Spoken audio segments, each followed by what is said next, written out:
नमस्कार। तनु की आवाज़ चैनल में आपका स्वागत है। हमारी आज की कहानी है कामकाजी बहू। पता नहीं किस जन्म की दुश्मनी निकाल रही है मुझसे। ऐसी छुई मुई बनकर बैठी रहती है जैसे मेरे आने से पहले 8-10 नौकर चाकर आगे पीछे घूमते फिरते थे। थोड़ा बहुत हाथ पैर हिलाने से कौन सा शरीर घिस जाएगा। इनका सब कुछ मेरे भरोसे छोड़कर बैठ जाएंगी। बाहर से थक कर आओ और फिर घर में आते ही रसोई में लग जाओ। वर्षा खींचते हुए अपना सारा गुस्सा रसोई में बर्तनों पर निकाल रही थी। ऐसा नहीं था कि उसकी सास रीता जी को बहू के बड़बड़ाने का भान नहीं था, लेकिन वो भी ठिठाई पर बैठी थी। बहू की बड़बड़ाहट को एक कान से सुनकर दूसरे कान से निकाल रही थी।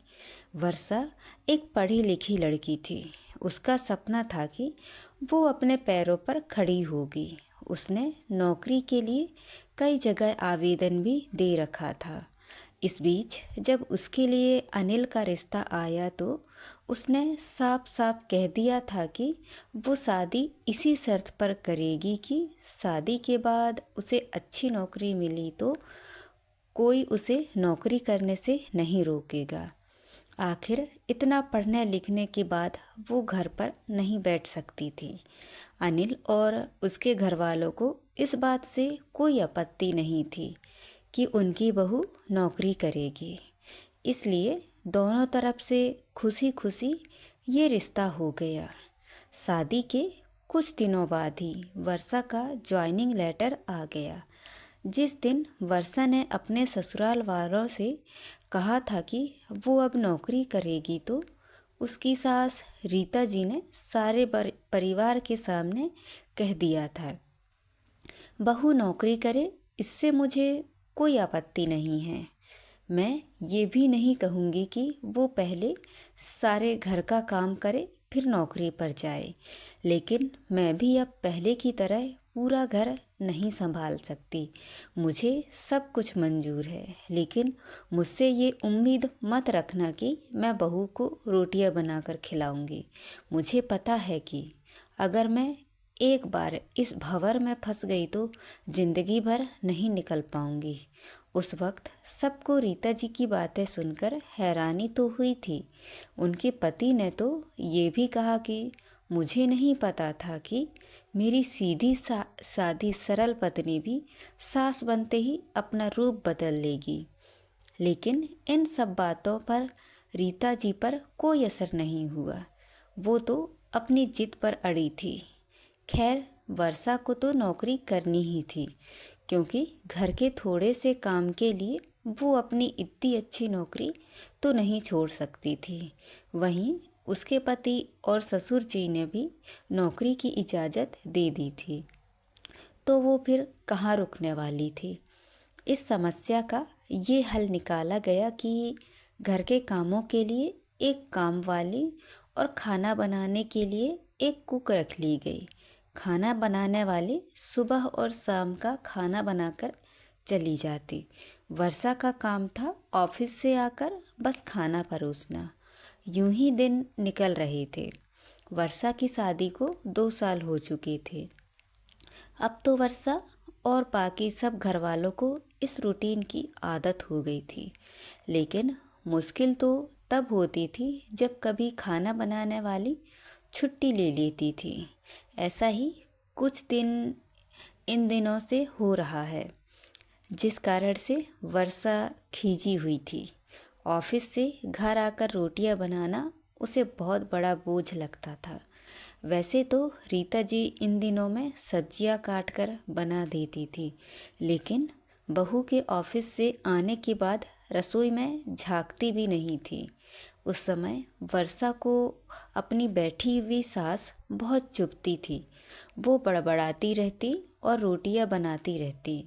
बाद में अपनी माँ से फ़ोन पर भर भर कर शिकायत करती, जिसके बाद उसे थोड़ा सा सुकून मिलता था। कुछ दिनों बाद वर्षा के भाई की शादी भी तय हो गई। वर्षा की होने वाली भाभी भी नौकरी पेशा थी।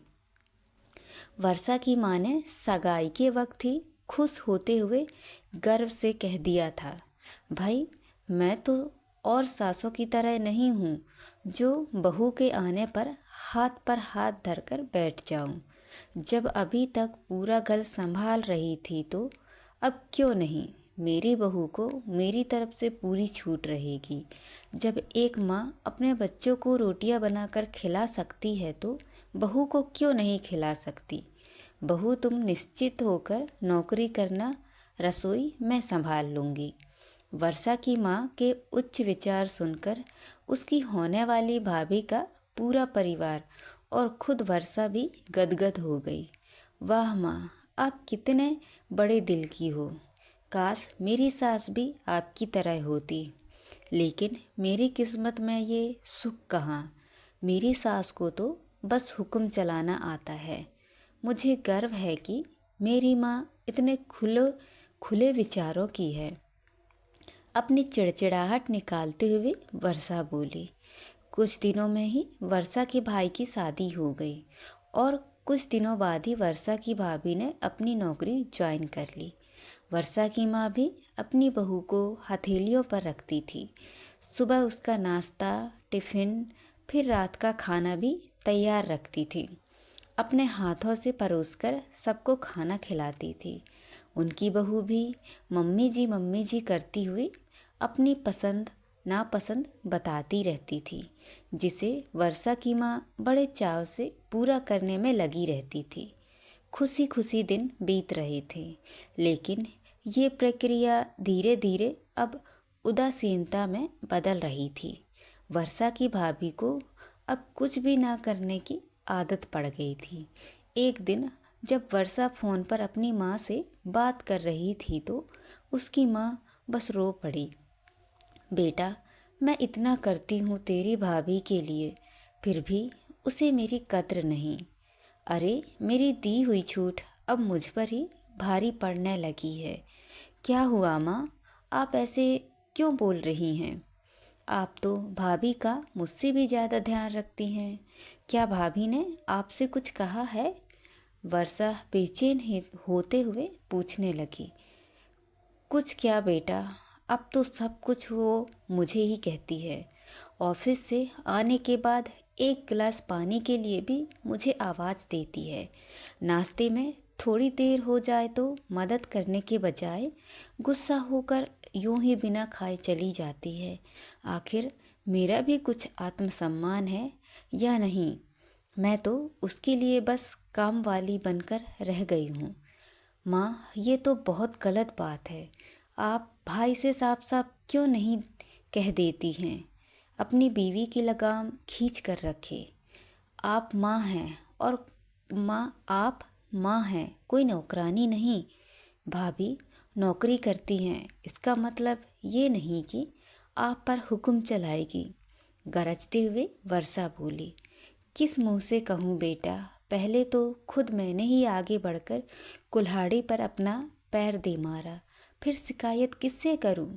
तेरे पापा ने तो भी कहा था कि बहू को ज़्यादा छूट दोगी तो बाद में पछताओगी, लेकिन मैं ही बड़ाई की भूखी थी जो अपनी बहू को सर पर चढ़ा लिया। एक बात कहूँ बेटा, तू चाहे अपनी सास को कुछ भी कह, लेकिन समधन जी का ये फैसला सही था कि वो अपनी बहू को रोटियां बनाकर नहीं खिलाएगी। एक बार वो सबकी नज़रों में बुरी अक्खड़ सास तो बन गई, लेकिन आगे के लिए कम से कम अपना आत्मसम्मान तो बचा लिया। अब ना तो यूँ तू उन्हें कोई ताना दे सकती है और ना ही कोई रिश्तेदार। काश मैंने भी शुरू से ही ये घर गृहस्थी की पूरी जिम्मेदारी अपने सिर पर लेने से इनकार कर दिया होता तो आज मेरा ये हाल ना होता। माँ की बातें सुनकर वर्षा निःशब्द हो गई। भारी मन से उसने फ़ोन रख दिया। बाहर हॉल में आकर देखा तो सास ससुर आराम से बैठकर बातें कर रहे थे। बातें करते करते उसकी सास अपने नाखूनों पर नेल पेंट लगा रही थी। जिसे देखकर ससुर जी उन्हें चिढ़ा रहे थे। अब बुढ़ापे में ये फैशन करके किसे दिखाओगी? मेरी तो नज़र भी कमज़ोर हो गई है, किसी को नहीं दिखाना मुझे, मैं तो अपनी खुशी के लिए लगाती हूँ। सारी उम्र तो घर गृहस्थी में उलझी रही, अब अवकाश का वक्त आया है तो अपने शौक़ तो पूरे कर लूँ। पता नहीं कब भगवान के घर से बुलावा आ जाए। वर्षा की सास मुस्कुराते हुए बोली। पता नहीं आज क्यों वर्षा अपनी सास की बातें सुनकर चिढ़ नहीं रही थी, बल्कि वो भी मुस्कुरा उठी। सही तो कह रही हैं मम्मी जी, एक गृहिणी को अपने लिए वक्त ही कब मिलता है। पहले अपने बच्चों को पाल पोस कर बड़ा करो, फिर कामकाजी बहू आ जाए तो उसे और उसके बच्चों को संभालो। काश मेरी माँ ने भी मेरी सास की तरह पहले ही कह दिया होता कि मैं बहू को रोटियां बनाकर नहीं खिला सकती, तो आज ये दिन ना देखना पड़ता। तो दोस्तों, ये कहानी आपको कैसी लगी? लाइक और कमेंट करके ज़रूर बताएं और चैनल को सब्सक्राइब करना ना भूलें। तो मिलते हैं अगली कहानी में। बहुत बहुत धन्यवाद।